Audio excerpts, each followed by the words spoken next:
Bem, está conosco nesta imersão ministerial na visão celular do MDA, o pastor Domingos e a sua esposa, a pastora Rosângela.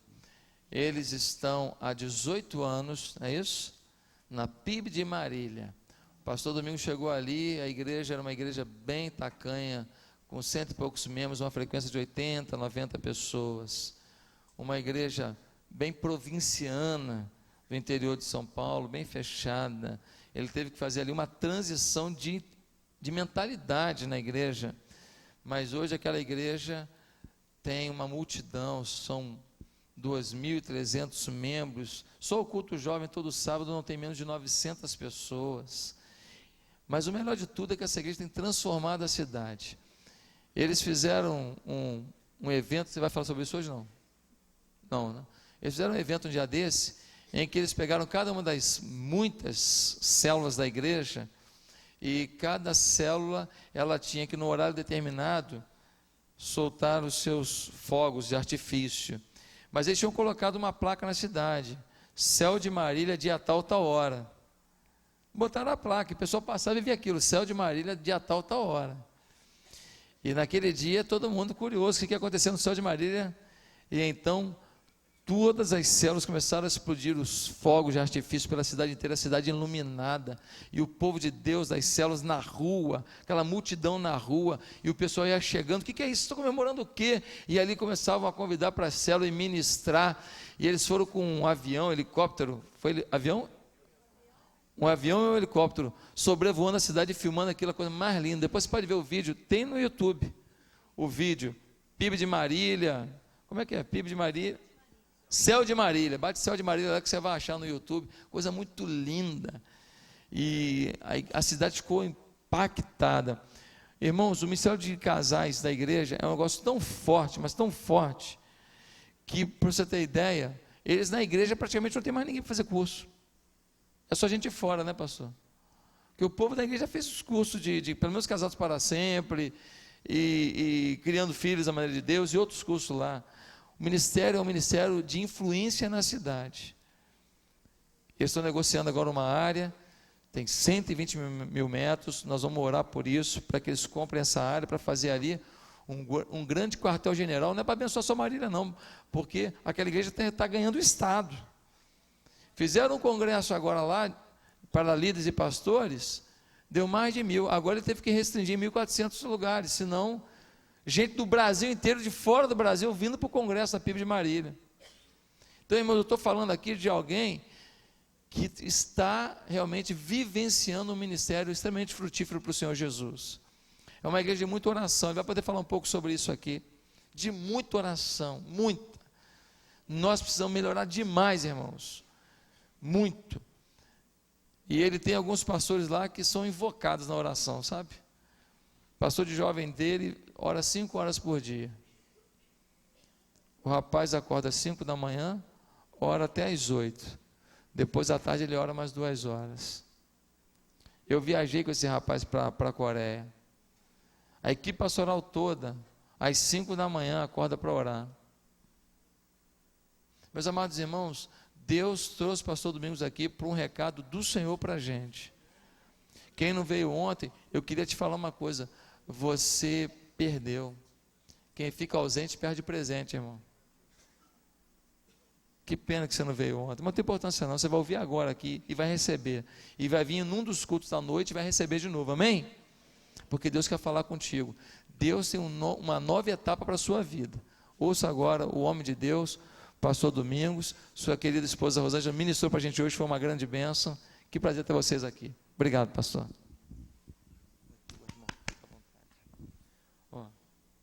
Meio-dia, ele tem até o tempo que ele quiser, né? Amém? Vamos lá. Fica à vontade, nós queremos receber. Graça e paz, queridos. Amém?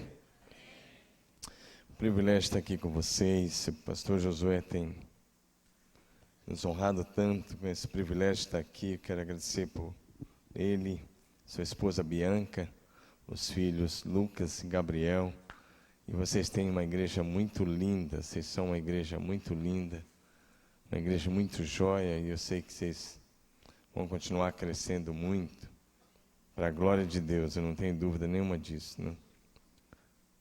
Eu tenho sido muito privilegiado de estar aqui com vocês. Obrigado, pastor Josué, e que vocês continuem amando e honrando esse pastor, porque eu sei que, como jovem pastor que ele é, vai muito longe.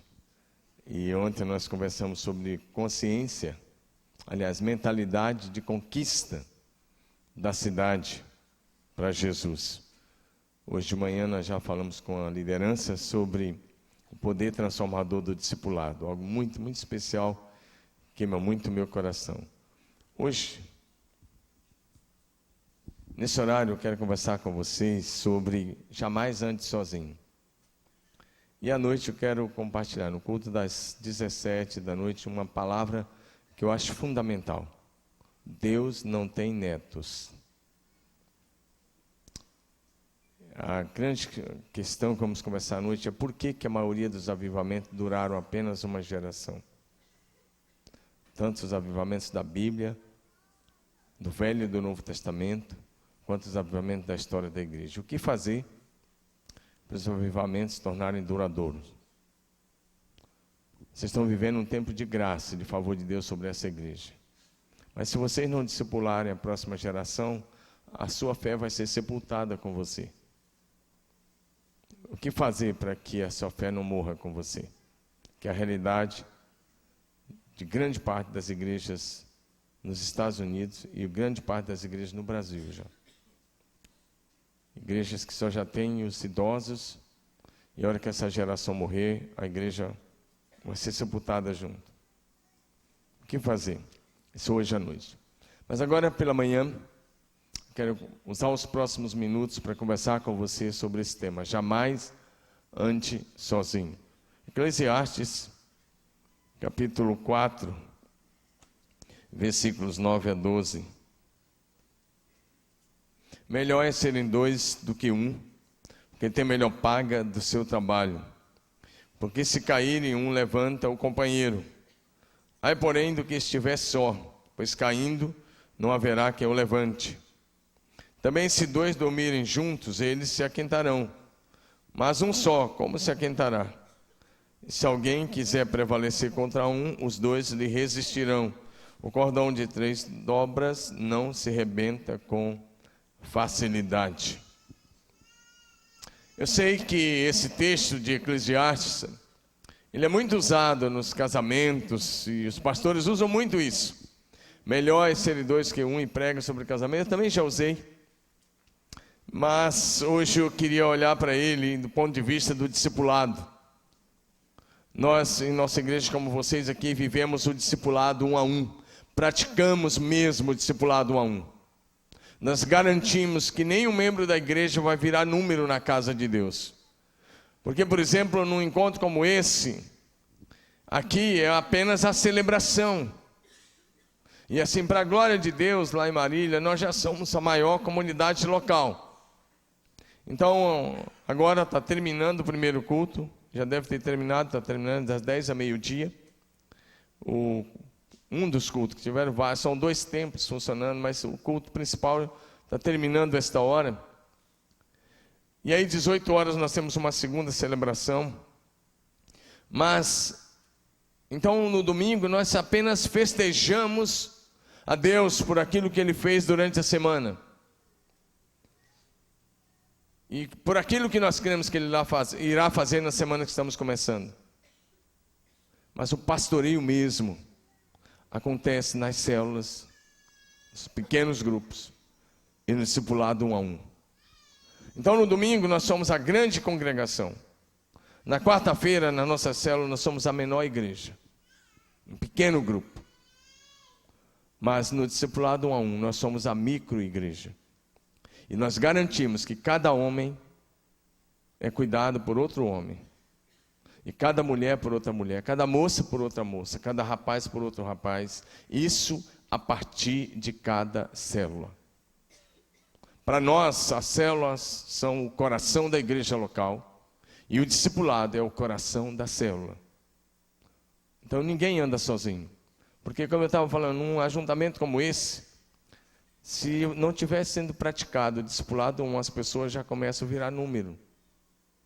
Porque você já não conhece. Mas do discipulado 1 a 1, um encontro informal, vida na vida, há uma prestação de contas de todas as áreas. E aí você presta contas para alguém, mas alguém também presta conta para você. Você pastoreia e é pastoreado. É o ministério nas mãos do povo. E isso é uma volta para o Novo Testamento. Amém? Então quero olhar para esse texto e vou procurar ser breve. Vou pregar só o básico da mensagem para que você possa ir para o seu almoço.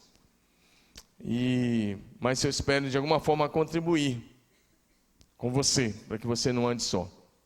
Como discípulos então do Senhor Jesus e membros da família de Deus, nós estamos comprometidos com o bem-estar de nossos irmãos. Nosso compromisso é com o bem-estar físico, emocional, espiritual, familiar, profissional e ministerial de cada discípulo. E sobretudo, como igreja, estamos comprometidos em fazer de cada discípulo uma pessoa simplesmente parecida com Jesus. O alvo do discipulado é transformar cada discípulo em alguém simplesmente parecido com Jesus, no caráter, no trato, no amor, na fé, na pureza, em todos os seus relacionamentos. Discipulado para nós é amor e cuidado em ação, e isso em todos os aspectos da vida. Diga discipulado. Diga mais bonito, diga melhor. Vamos lá, diga discipulado é amor e cuidado em ação. Amém? Então, porque eu amo você, eu me preocupo com você, eu cuido de você. E eu expresso amor a você. Isso é amor e cuidado. Mas discipulado também é o caminho para o crescimento espiritual, e é o caminho para o crescimento saudável da igreja. É o caminho para a semelhança com Jesus. Mas também discipulado 1 a 1 é o caminho para que jamais andemos sozinhos. É o caminho para terminarmos bem. É o caminho para sermos aprovados em Cristo. Por isso o texto diz, melhor é serem 2 do que 1. E essa ideia eu quero pegar com você. Em primeiro lugar então, o perigo de andar sozinho. Perigo de andar sozinho. Diga assim, ovelha sozinha vira petisco de lobo. Querido, isso não é literal. Jesus nos trata como ovelhas. Mas se você começar a andar sozinho, pode ter certeza, mais cedo ou mais tarde, você pode virar petisco de lobo. E você sabe do que eu estou falando. Para ser um bom discípulo de Jesus Cristo, é preciso que você seja obediente, submisso, estar ligado, conectado com alguém através dos vínculos do discipulado 1 a 1. Em nenhum lugar das Escrituras Sagradas você encontrará respaldo ou qualquer recomendação para andar sozinho. Você não é um ermitão e também não é uma ilha. Pessoas precisam de Deus e pessoas precisam de pessoas. Vamos dizer isso? Pessoas precisam de Deus e pessoas precisam de pessoas. Nós precisamos estar conectados uns aos outros. No Novo Testamento nós encontramos cerca de 60 ou mais de 60 mandamentos recíprocos, que só é possível praticá-los se tivermos no discipulado. Então temos que andar com Deus. Nosso chamado é para andar com Deus, mas ao mesmo tempo andar com alguém que o Senhor levanta para cuidar da nossa vida através do discipulado. Nosso chamado é para ser um com Cristo, mas ao mesmo tempo sermos um com nossos irmãos de fé. Não existe no Novo Testamento discípulo solto, ou seja, sozinho, sem compromisso com a unidade do corpo de Cristo. No Novo Testamento, todos os discípulos estão ligados, conectados uns com os outros pelas juntas e medulas, em profunda comunhão com Deus e com os irmãos de fé, como membros do mesmo corpo, o corpo de Cristo.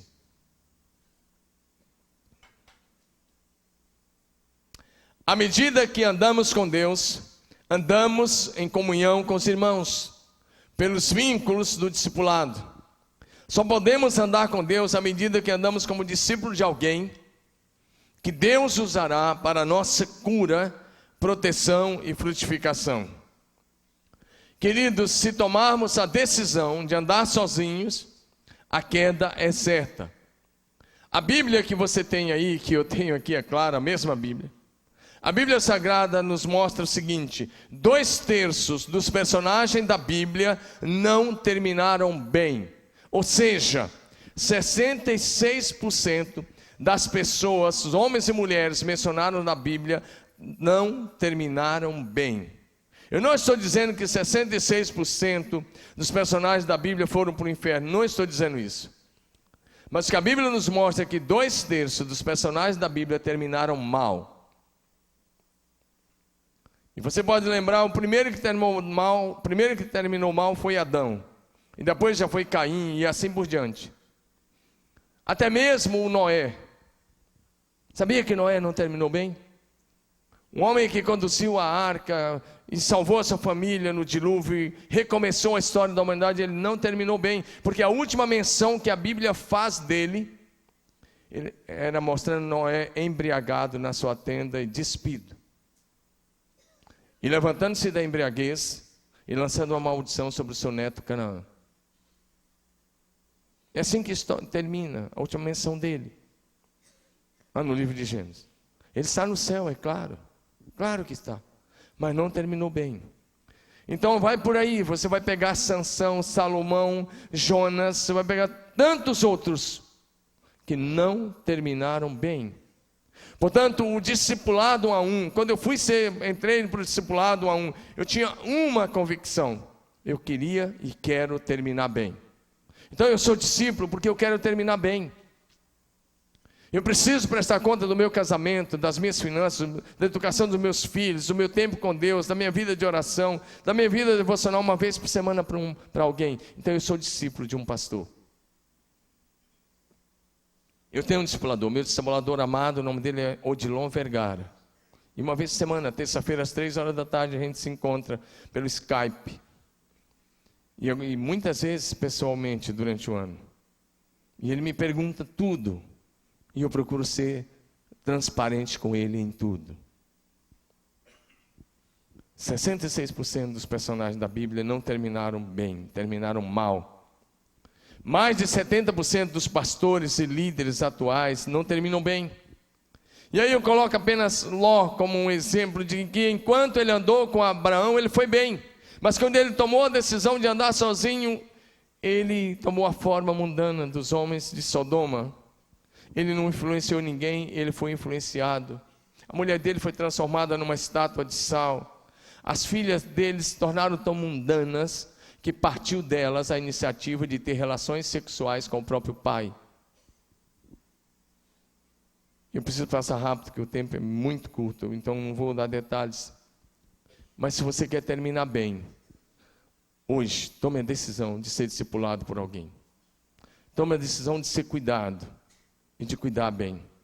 Terminar bem é quando você atinge lá os seus 70 anos, casado com a mesma esposa. De preferência isso, claro. E você pode olhar para os seus netos, filhos e netos, e para a geração mais jovem mostrar para eles o caminho das pedras.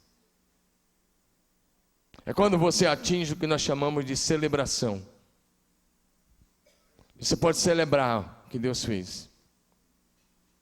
Então, discipulado é para quem quer terminar bem. Em segundo lugar, o discipulado 1 a 1 nasceu no coração de Deus. Quando a gente pensa em discipulado, a gente começa a achar que é modismo da igreja. Não, querido. Eu só vou mencionar pela questão do tempo, mas o discipulado nasceu no céu, no coração de Deus. Passou pelo Éden. Deus discipulou pessoalmente Adão. Diariamente Deus vinha e Adão falava com Deus face a face. E Adão prestava contas do seu dia a Deus. O papo era mais ou menos assim: Adão, como é que foram as suas últimas 24 horas? E Adão prestava contas. E Adão também falava com Deus e Deus ouvia. Foi num desses encontros, por exemplo, que Deus viu que não era bom que Adão continuasse sozinho. Ele deu uma esposa. Mas Adão era um homem inteligentíssimo. Se não me falha a memória, parece que tem mais de 20 milhões de espécies. E essa era uma das tarefas de Adão, era dar o nome para cada espécie. A Bíblia diz que para cada animal que ele deu nome, assim foi.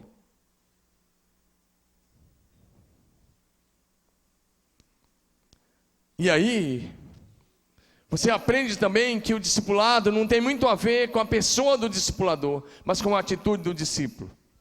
O dia que o discipulado foi quebrado, não foi falha de Deus, foi falha de Adão, foi a atitude de Adão. Amém, igreja? Às vezes você está, não, só quero ser discipulado se for pelo pastor Josué. Se for o pastor Josué, eu vou. Querido, eu também quero ser discipulado pelo pastor Josué, eu também quero andar com ele, ele é meu companheirão, eu também estou nessa, eu entro na fila se for preciso. Estou aí, quero ser cuidado também. Mas querido, você vira para o seu vizinho de banco e fala assim, de cadeira, né? Fala, lá também é cadeira, tá?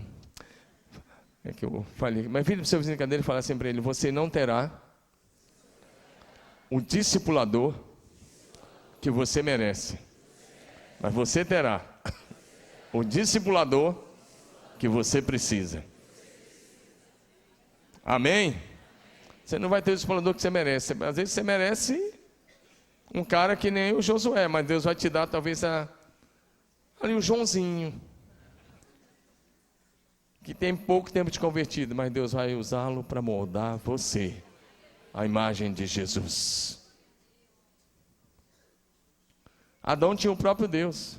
Claro que nós sabemos que ali era Jesus. Quem discipulava Adão era Jesus, sabia? Amém? Jesus era que vinha ali. Jesus é o eterno Deus. Aquilo ali era teofania. Amém? Aparição pré-encarnada de Jesus. Teofania é isso, aparição pré-encarnada de Jesus. Jesus vinha até ele todos os dias. Isso é amor e cuidado em ação.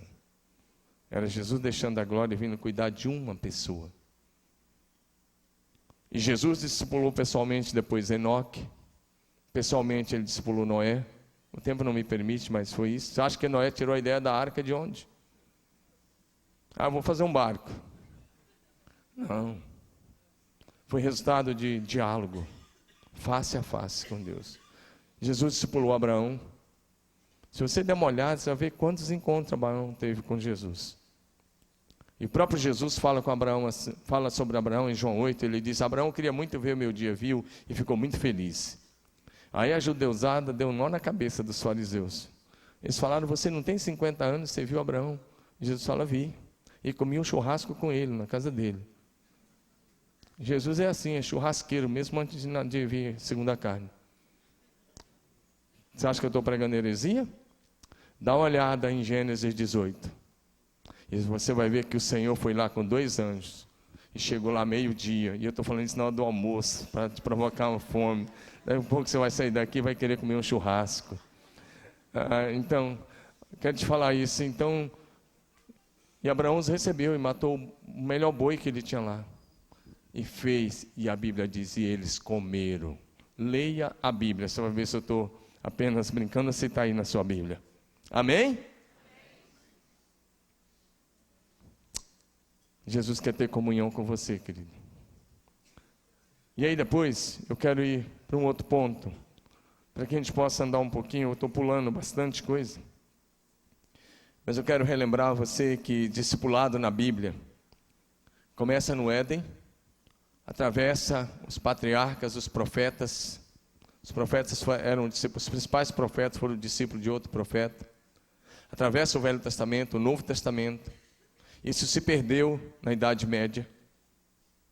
A igreja, quando se tornou uma instituição, em Roma, quando a igreja se tornou uma instituição, matou o discipulado. Mas Deus, através de Lutero, restaurou a doutrina da salvação pela graça. Depois Deus foi restaurando os outros moveres do Espírito Santo, foi trazendo restaurações para a igreja em todos os aspectos. Faltava um. Era a igreja nas casas, faltava 2, a igreja nas casas e o discipulado a 1. E Deus tem feito isso nessa geração da igreja. Porque Deus tem pressa, a igreja começou nas casas. E a igreja tem voltado para as casas. E o discipulado 1 a 1 é o modelo bíblico. É o modelo bíblico que também faz parte da cultura. Rapidamente, eu sei que o pastor já falou sobre isso com vocês. Já deve ter falado, né? Sobre Talmud Jeans. Faz tempo, então vou repetir hoje para vocês. Um garoto, toda a família em Israel, no Israel antigo, que também ainda é assim no meio tradicional de Israel, os judeus ortodoxos. Toda a família que tinha filhos, meninos, o maior sonho dessa família é que o filho se tornasse um rabino. Isso é para os praticantes do judaísmo. Então, quando o garoto tinha 6 anos, esse garoto era matriculado numa escola de rabinos. E ele era matriculado aos 6 anos de idade. Ele ficava 4 anos nessa escola estudando diariamente, dos 6 aos 10, na escola de Talmidins, que funcionava e funciona nas sinagogas. E o garoto, com 10 anos, terminava o primeiro período da escola de Talmidins. Com 10 anos, esse garoto sabia de cor Gênesis, Êxodo, Levítico, Números e Deuteronômio. De cor, todas as palavras. E mais, aos 10 anos, esse garoto sabia de cor a tradição oral de Abraão, o pai da nação, até o pai dele. Abraão gerou Isaac, Isaac Jacó, Jacó Judá, até que chegava no pai dele e no nome dele. Todo garoto que passava pela escola de Talmidins aos 10 anos sabia isso. Eu te pergunto, o que é que o teu filho de 10 anos sabe? É provável que ele sabe muita coisa de Nintendos, computadores, né? Das redes sociais que ele já entra. Mas é provável que talvez ele não saiba muita coisa da Bíblia. Ou quase nada. É a grande pobreza dessa geração. Se esse garoto fosse muito bom, um garoto ótimo mesmo, ele era aprovado aos 10 anos, ele entrava numa segunda etapa na escola de Talmidins, é discípulo, tá? A palavra Talmidim, a palavra hebraica significa discípulo. Ele entrava na segunda etapa na escola de discípulos. E ele ficava dos 10 aos 14 anos. E se ele fosse um garoto excelente, com 14 anos ele se formava. Só que aos 14 anos de idade, um adolescente de 14 anos em Israel, ele sabia de cor, de Gênesis a Malaquias. De cor, o Velho Testamento. Estão me ouvindo? De cor. Decorado, o Velho Testamento. Ele sabia de humanas, de política, de religião, de história. E ele sabia a tradição oral, de Adão ao pai dele. De Adão ao pai dele. Lucas, quando escreve seu evangelho, ele cita isso de frente para trás. Ele começa de Jesus e vai até Adão. Isso mostra que Lucas conhecia muito bem isso e provavelmente tivesse passado por uma escola de Talmidins. Com 14 anos, os garotos excelentes terminavam a escola e eram aprovados. Então ele ia à procura de um rabino famoso. E ele ia procurar um rabino. E ele chegava para esse rabino e dizia: eu quero ser seu talmidinho, eu quero ser seu discípulo. Por 1 ou 2 semanas, o rabino fazia muitas perguntas a esse adolescente. E se o rabino gostasse dele, o rabino perguntava sobre Bíblia, sobre história, sobre todas as perguntas. E o garoto também fazia muitas perguntas. Você pode ver que Jesus, aos 12 anos, estava com os doutores, fazendo pergunta para os doutores fazendo pergunta para ele. Mas, com 14 anos, depois de 1 ou 2 semanas conversando com aquele rabino, se o rabino gostasse daquele adolescente, o rabino o aprovava e o rabino dizia uma frase: vem e segue-me. Portanto, quando Jesus falou, vem e segue-me, essa era uma frase que todo adolescente crescia querendo ouvir em Israel. Essa era a frase que toda família queria que seu filho ouvisse. Então o rabino falava, vem e segue-me. Aquele garoto de 14 para 15 anos, então ele mudava-se naquele dia para a casa daquele rabino. Ele passava a morar com o rabino. Ele andava com o rabino quase que 24 horas por dia. Diz que até quando o rabino ia dormir, ele ficava meio por perto. Alguns chegam a exagerar que diz que quando o rabino ia ao banheiro, ele ficava meio por perto. Verdade. Porque o maior prazer do talmidim era chegar ao final do dia coberto com a poeira das sandálias do seu discipulador. Eles diziam, meu maior prazer é ser coberto com a poeira das suas sandálias. Aquele rabino diariamente falava para o seu talmidim, para o seu discípulo: um dia você vai ser quem eu sou. Um dia você vai ser como eu sou. E esse discipulado era 1 a 1, 24 horas por dia, durava 16 anos. 16 anos. Porque ninguém podia ser levantado como rabino em Israel com menos de 30 anos. Com 30 anos ele se tornava um rabino. Por isso, quando você vai ver Paulo narrando o seu testemunho, ele diz assim: formado aos pés de Gamaliel. Isso significa que o apóstolo Paulo, antes da sua conversão, foi um discípulo de Gamaliel dos 14 aos 30 anos. Ou seja, Paulo foi formado aos pés do melhor rabino do mundo da época. Por isso, ele colocou, mais tarde, ao se converter, todo esse conhecimento aos pés da cruz. O que eu estou tentando te dizer? Que discipulado nasceu do Éden, atravessou a história da Bíblia e fazia parte da cultura hebraica. Não é nada novo. Nós não estamos reinventando a roda da igreja. Nós estamos voltando para a Bíblia. Amém, amada igreja? Quando Jesus chamou os seus discípulos, ele não seguiu o modelo dos rabinos. Ele chamou os reprovados, os improváveis, e os transformou nos mais aprovados dentre os filhos dos homens. Discipulado, eu disse agora há pouco, é acreditar nas pessoas e é levantar os improváveis. Só mais um pouquinho, eu vou para o último ponto, diretamente, terceiro ponto. A bênção, então, do discipulado 1 a 1. A bênção do discipulado 1 a 1. Eu quero olhar com você a vida de Jetro e Moisés.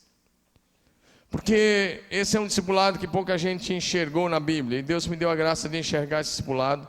E o que você vai ouvir agora sobre isso, talvez você não vai ler em livro nenhum. Pelo menos eu não conheço, mas você vai ler na Bíblia. Discipulado 1 a 1 gerou, abençoou, formou e preparou, capacitou os grandes líderes da Bíblia, Jetro e Moisés. Moisés, você sabe, nasceu no Egito, e você conhece toda a história, não preciso contar, mas quando ele foi desmamado, quando ele tinha 3 meses, ele foi colocado no rio Nilo, naquela cesta. A princesa o adotou e ele foi amamentado pela própria mamãe, a Joquebede. Mas quando ela terminou de amamentá-lo, quando ela desmamou, ela o levou de volta ao palácio. E até onde eu sei, uma criança desmama aí até os 2 anos de idade, por aí no máximo. Talvez um pouco mais, ou um pouco menos, eu não sei. Mas ele foi criado no palácio. E lá Moisés viveu seus primeiros 40 anos, um ambiente pagão, de muita idolatria, de encantadores, de feitiçaria, de magia negra. Foi nesse ambiente que Moisés viveu seus primeiros 40 anos. E a Bíblia nos diz em Atos 7, 22 e 23, que Moisés foi educado em toda a ciência dos egípcios. Devido a isso, ele precisava de um bom discipulador. Eu já vi muitos pregadores dizendo, pastor, que a mãe de Joquebede ensinou a fé a Moisés. Querido, eu até gostaria de crer nisso, mas é muita fé você achar que a mãe conseguiu passar a fé para um garoto de até 2, 3 anos de idade. A sociologia diz que o homem é o produto do meio. Eu não concordo 100% com essa definição, mas se o homem é um produto do meio, não. Eu acredito que o homem é influenciado pelo meio. E na verdade Moisés foi influenciado pelo palácio. E Moisés, na grande verdade, é que ele não tinha fé em Yahvé. Eu não estou dizendo que ele era idólatra, mas eu estou dizendo que Moisés foi educado, como a Bíblia diz. A Bíblia diz que ele foi educado em toda a ciência dos egípcios, e não diz que ele foi educado na fé em Yahvé. Mas, como Deus tinha um plano para ele, aos 40 anos, quando ele tem que fugir de Faraó, Deus o guiou, sem ele saber, Deus o guiou para a casa de um sacerdote. É aí que entra o discipulado. Deus guiou Moisés até a casa de um sacerdote. Êxodo capítulo 2, 15 a 22, vai falar que o nome desse sacerdote era Jetro. E Deus o guiou para lá, e ele ficou na casa desse sacerdote, casou-se com uma das filhas deste homem, chamada Zípro.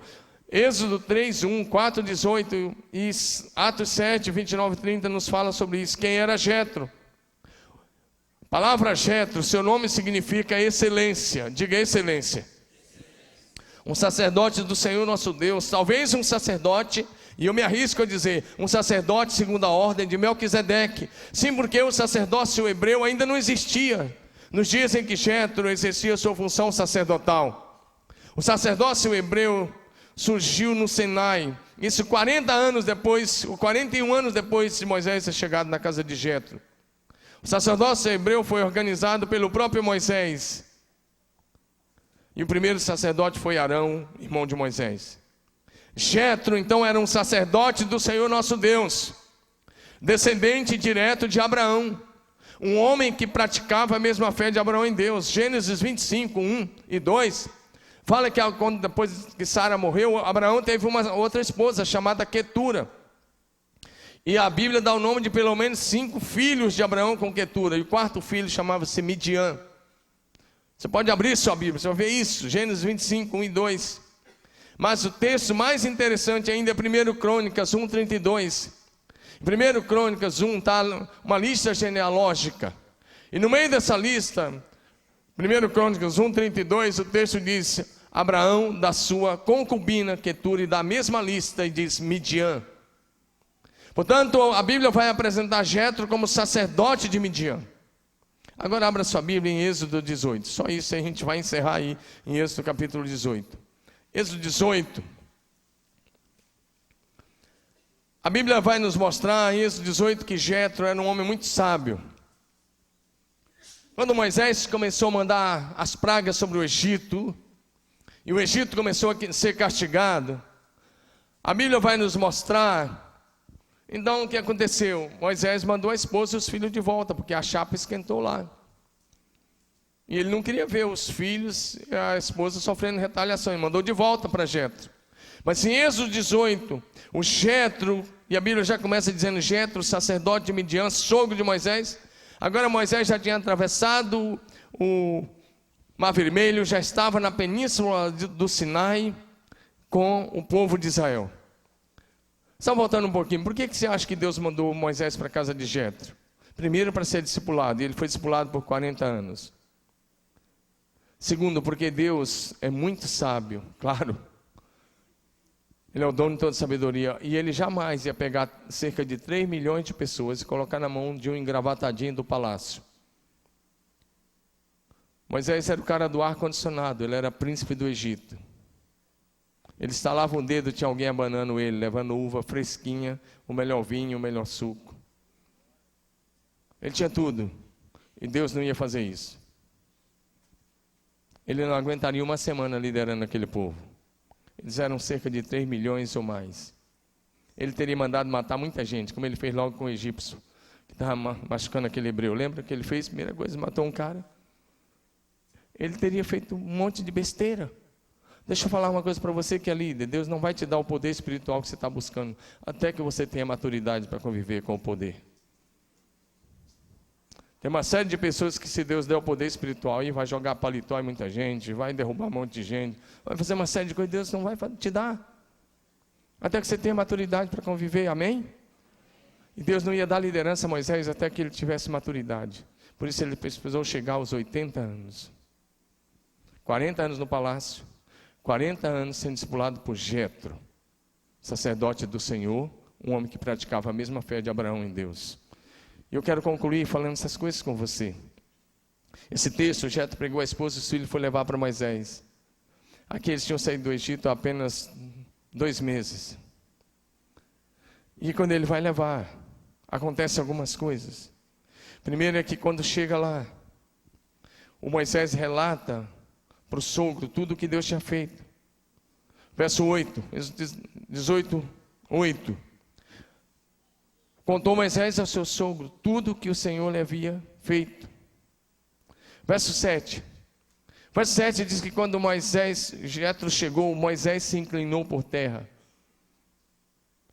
Isso mostra que Moisés tinha um profundo respeito pelo sogro. E o verso 7 diz que Moisés beijou o Jetro no rosto. Está aí. Você fala, puxa, mas está tudo errado. Ele estava com saudade da esposa, por que não mostra que ele beijou a esposa? Porque é natural, cara. É natural. cara está com saudade. Se fosse eu, tendo tempo sem ver minha esposa, eu pegava ela, levantava do chão e dava uma rodada ainda com ela assim. É claro que Moisés deve ter feito isso. Mas beijar o sogro, o Espírito Santo diz, registra aí que ele se inclinou diante do sogro e o beijou. E aqui estamos falando agora do grande Moisés, que tinha mandado as pragas sobre o Egito, que tinha aberto o Mar Vermelho, que liderava cerca de 3 milhões de pessoas. Ou seja, ele agora se curva diante do homem que tinha tirado o Egito de dentro dele. E esse é o papel do discipulador. Você tira a pessoa do mundo, mas depois você tem que tirar a influência do mundo de dentro da pessoa. O papel do discipulador é fazer o que Jetro fez com Moisés, oferecer libertação, cura, proteção, amor e cuidado. Para que Moisés pudesse discipular uma nação, ele primeiramente precisou ser discipulado. Antes de discipular a igreja, nós como pastores precisamos ser discípulos. Antes de ser um discipulador, eu preciso ser discípulo. E Jetro, nesse texto, foi o homem que foi usado para evitar um fracasso na vida de Moisés. Jetro estava preocupado com o bem-estar físico, com a família, com o casamento e com a liderança. Nesse texto, depois que eles chegam lá, quando Moisés relata tudo, o Jetro se alegrou muito. Ele tomou holocaustos, e foi ele que fez o sacrifício. Arão e a liderança da nação foi lá participar do sacrifício sob a liderança de Jetro. Está no versículo 12. Tomou holocausto, sacrifício. Mas no dia seguinte, Jetro, como um bom discipulador, ficou olhando o trabalho de Moisés. E desde o amanhecer até o pôr do sol, havia uma fila interminável. E Moisés tinha até então uma liderança centralizada. Moisés tinha uma liderança voltada só para ele. Quando Moisés volta, vamos só acompanhar rapidinho para a gente concluir aí. Quando Moisés volta para a tenda, o sogro perguntou para ele, o que é isso que você fez? Verso 13, verso 14. Porque você se assenta só, e todo o povo está diante de você desde a manhã até o pôr do sol. E Moisés deu aquela desculpa que todo pastor gosta de dar quando ele trabalha muito. Não, é que o povo vem a mim para consultar a Deus, está no verso 15. E eles querem que eu declare a ele as leis. Olha o verso 17. Olha como é que age um discipulador. O sogro de Moisés, porém, lhe disse, não é bom o que fazes. Verso 18. Sem dúvida desfalecerás, tanto tu como esse povo que está contigo. E ele diz mais, você sozinho não pode levar, pesado demais para você. Verso 18, tu só não podes fazer. Ou seja, ele não chamou a atenção de Moisés no meio das pessoas, mas quando Moisés voltou para a tenda, ele chamou a atenção e disse, você vai morrer, cara. Só que ele fala, você não vai morrer sozinho, você não vai levar contigo essas pessoas, elas também vão morrer. E aí, o Jetro deu um conselho que salvou a pele de Moisés, salvou o casamento, a saúde dele e salvou o ministério dele, pelos próximos 40 anos. Olha o que ele diz, ouça-me, ele diz, verso 19, Deus seja contigo, representa o povo perante Deus, ou seja, interceda. Ele diz aí que o primeiro papel de um líder é orar a Deus, é levar as causas do povo a Deus em oração. Segundo função de um líder é ensinar as leis, diz o verso 20, ensina as leis e o caminho que eles devem andar. Mas depois, ele diz que o papel de um líder é escolher pessoas capazes. Essa igreja, você já está com muitas pessoas capazes, você vai precisar cada vez mais de homens assim.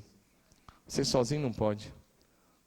O ministério do Novo Testamento é pluro, é o sacerdócio universal de todos os salvos, de todos os discípulos de Jesus. E todos vocês vão ter que se levantar para ajudar o pastor Josué a cuidar das multidões que Deus vai mandar para cá.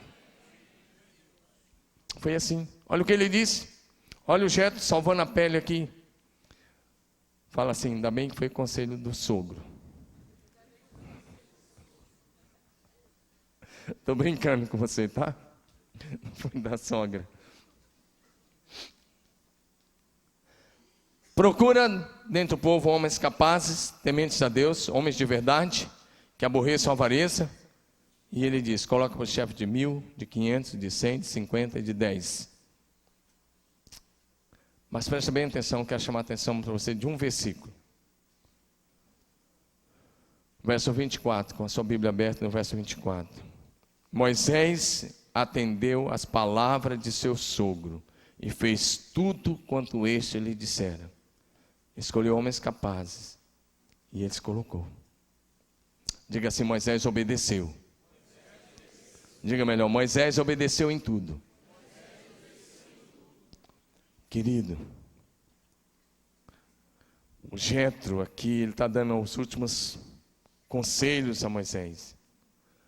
Com Jetro, Moisés aprendeu a ter uma liderança descentralizada, liderança compartilhada, formada por homens capazes, homens de verdade, homens que aborreciam a avareza, homens que iam ajudar Moisés a cuidar bem do povo de Deus. Alguns estudiosos dizem que aqui nasceu o princípio de uma igreja em células. Talvez seja assim. Eu quero concluir dizendo o seguinte: Moisés foi o maior líder do Velho Testamento, usado por Deus para tirar Israel do Egito. Ele escreveu os 5 primeiros livros da Bíblia. Porém, antes de tudo isso acontecer, ele precisou passar pela escola do discipulado 1 a 1, durante 40 anos. Ele fez o mesmo com Josué. E hoje à noite nós vamos ver um texto. O que aconteceu com a geração de Josué? Porque Josué não praticou o mesmo princípio. Mesmo, querido, que você se torne um líder famoso, conhecido no Brasil e fora do Brasil, você vai precisar de um homem de Deus que cuide de você, de uma mulher de Deus que cuide de você. Foi assim com Moisés, deve ser assim conosco. Para que não andemos sozinhos, Deus sempre vai colocar um Jetro ou um Barnabé para cuidar de nós. Barnabé é o homem que discipulou Saulo, até que ele se tornasse o grande apóstolo Paulo. Eu creio, particularmente, que Jetro foi para Moisés o que Barnabé foi para Paulo no Novo Testamento. E Deus quer colocar do seu lado um Jetro ou um Barnabé. Querido, se você andar sozinho, não é que você poderá cair, é que você vai cair. Homens bem melhores do que nós nesse Brasil já caíram. E você conhece as histórias. Meus maiores ícones da fé cristã evangélica brasileira eram daqui do Rio de Janeiro. Eu poderia mencioná-los, mas não vou fazer, até por uma questão de ética. Mas pelo menos 3 deles caíram. Eram meus ícones.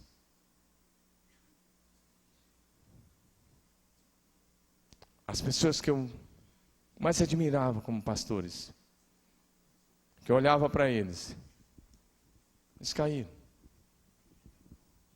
E quando eu olho para isso, eu só sei de uma coisa: esses homens não tinham alguém a quem eles prestassem conta uma vez por semana.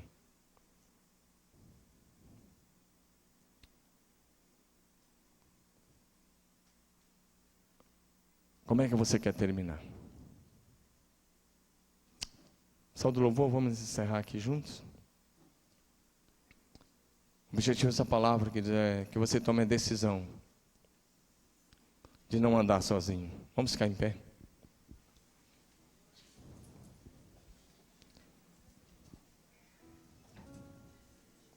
Deus quer levantar alguém para cuidar de você.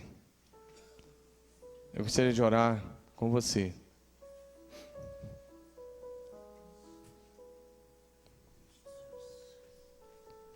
Moisés precisou de um Jetro.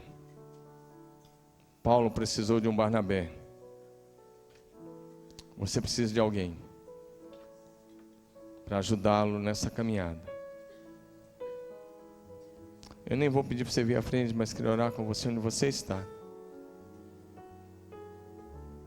Aliás, eu vou fazer melhor, pedir o pastor para vir orar com vocês.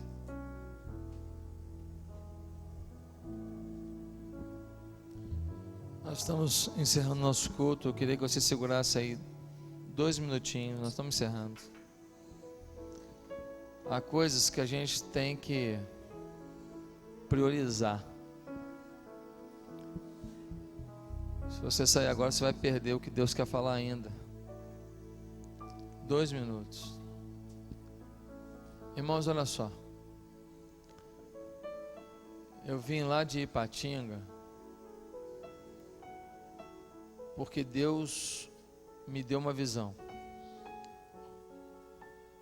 Eu não vou me comparar nunca com Abraão, pelo amor de Deus.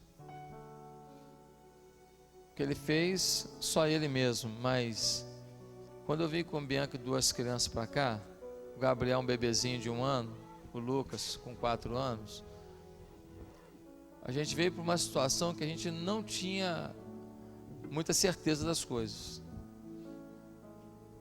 A igreja arrecadava R$3.000 por mês. A entrada da igreja, para sustentar o pastor, para comprar um lápis de cor para as crianças pintar algum papelzinho, para fazer tudo. Eu não estou querendo dizer de forma nenhuma que eu fiz alguma coisa assim, poxa, pastor, não estou dizendo isso não. Estou dizendo o seguinte: houve um momento na minha vida em que o Espírito Santo me falou e me deu um ar de loucura espiritual que me moveu a isso. Eu agradeço a Deus. Talvez não fizesse em outro momento, talvez não tivesse fé para fazer em outro momento, mas naquele momento, dentro do quadro que eu estava, o Senhor fez isso comigo e eu consegui responder.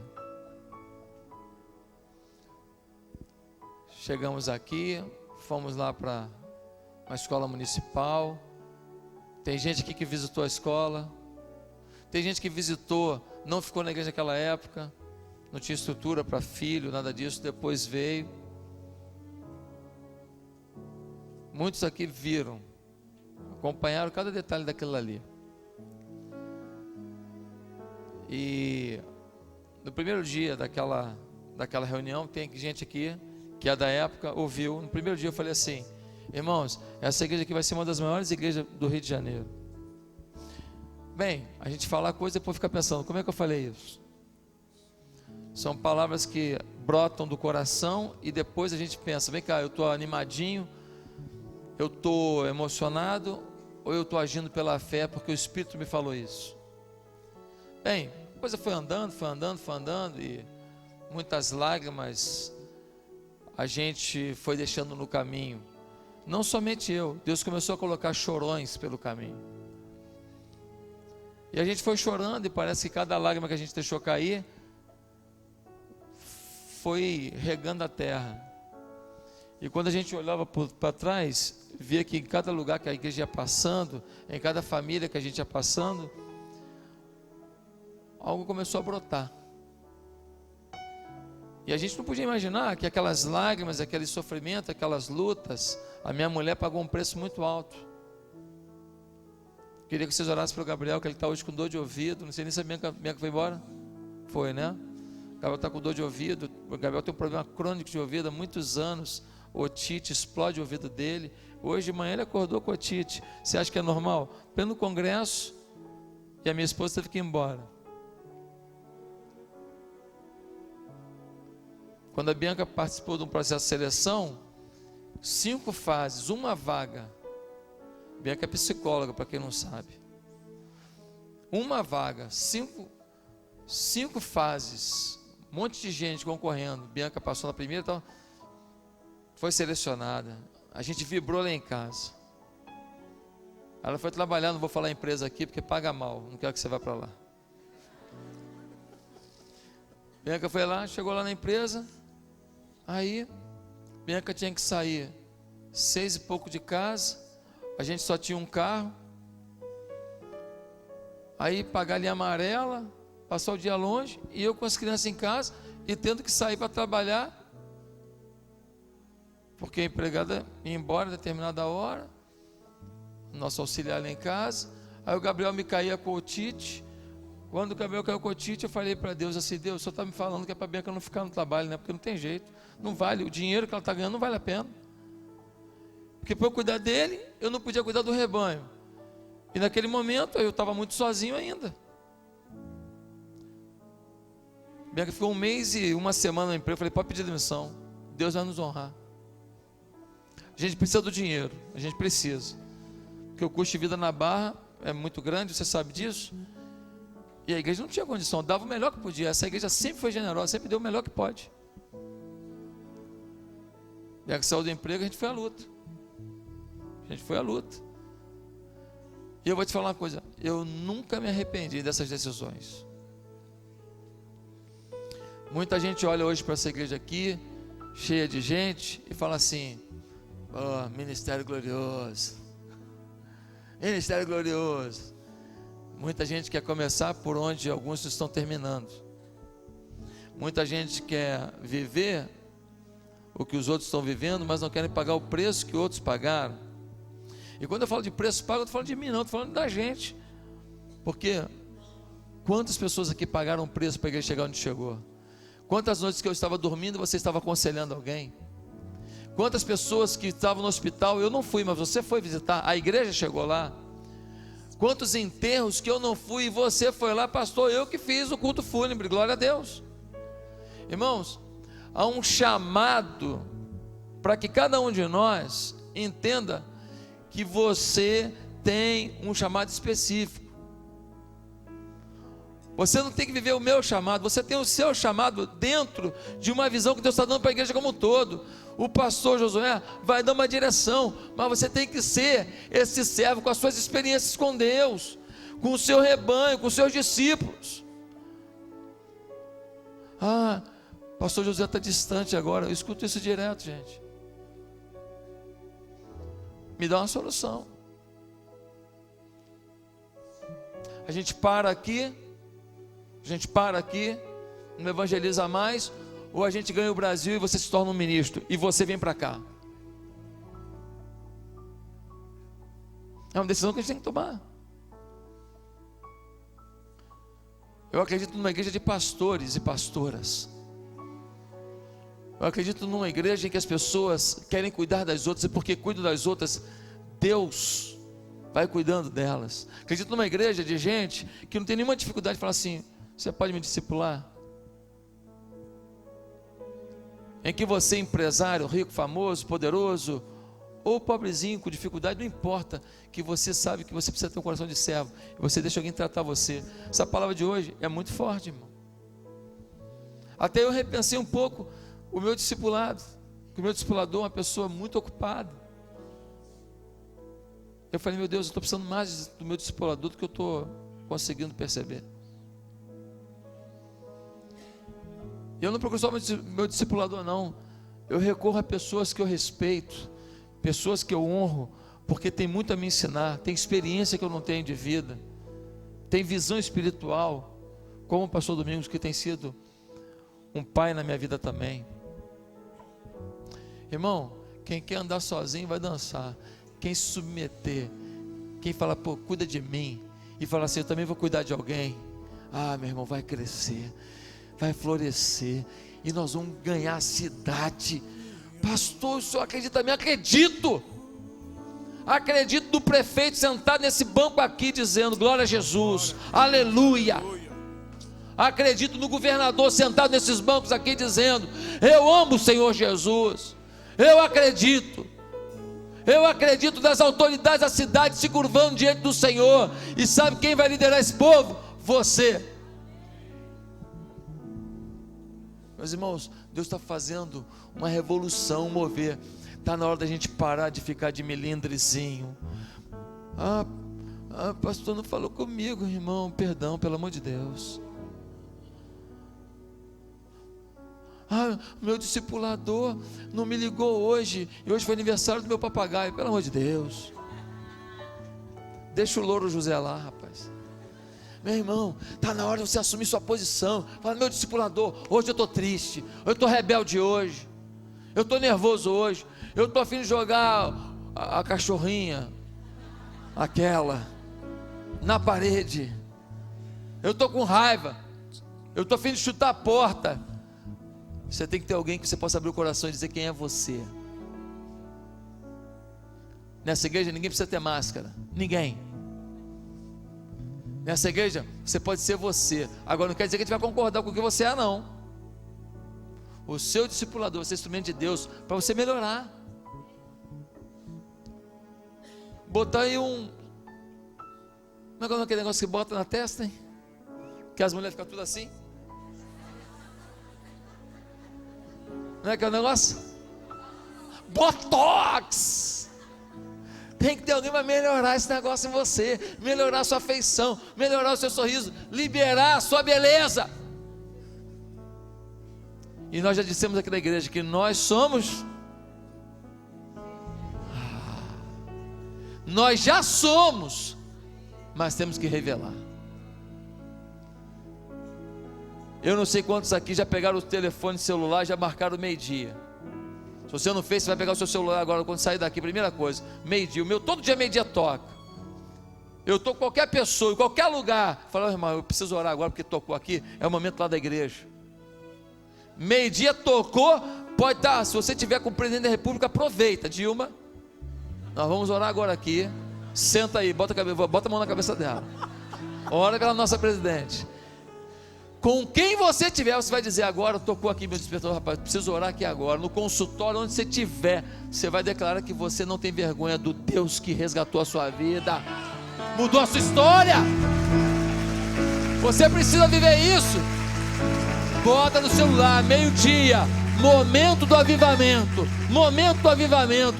Meu irmão, uma revolução. Eu estou aqui, eu não sairia daqui, mas eu tenho que terminar, porque eu estou com fome também, você. Então, eu queria dizer para você, eu acredito no irmão. Eu acredito na visão dessa igreja. Eu acredito no que Deus tem falado, e eu tomo posse das palavras proféticas que vocês lançaram sobre nós. Eu acredito nos irmãos. Não foi palavra de empolgação, não. Eu tomo posse do que eles profetizaram sobre a nossa vida. Tem um homem, uma mulher de Deus ali, gente que vive oração. Irmão, nós temos que aprender esse negócio. Ah, pastor, mas eu sou batista há muito tempo.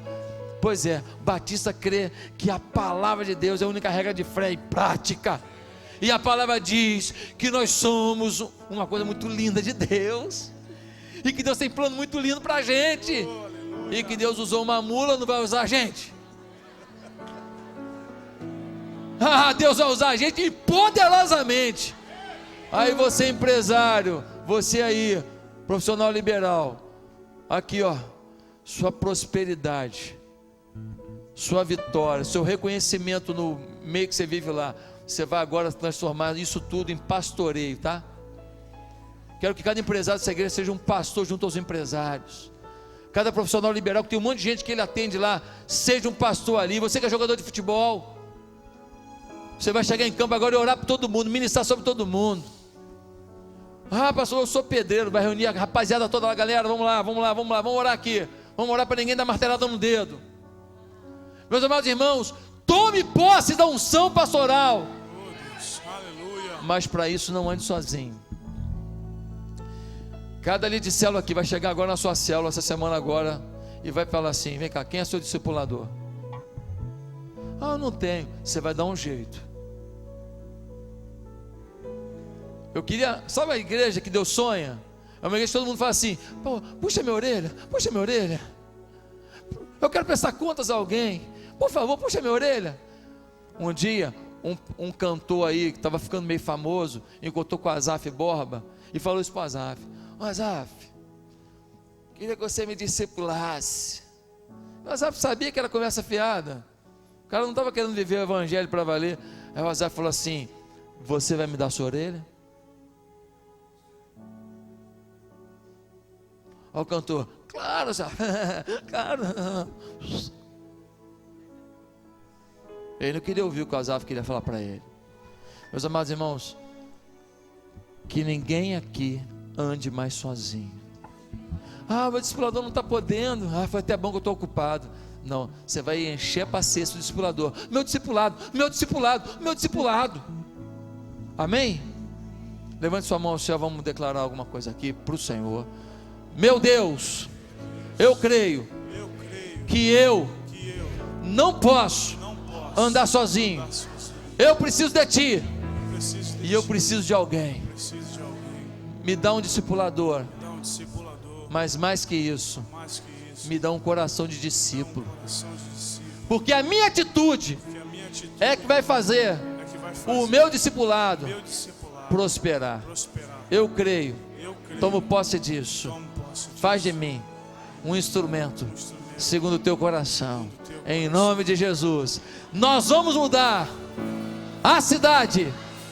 Amém e amém. Dê um abraço aí em 30 pessoas. Pode ir. 5 e 7h30. Culto poderoso. Amém. Pastor Domingos vai falar hoje à noite, hein? Hoje à noite Pastor Domingos continua. Não perca. Coração regenerado, coração transformado, coração que é inspirado por Jesus. Como fruto desse novo corpo,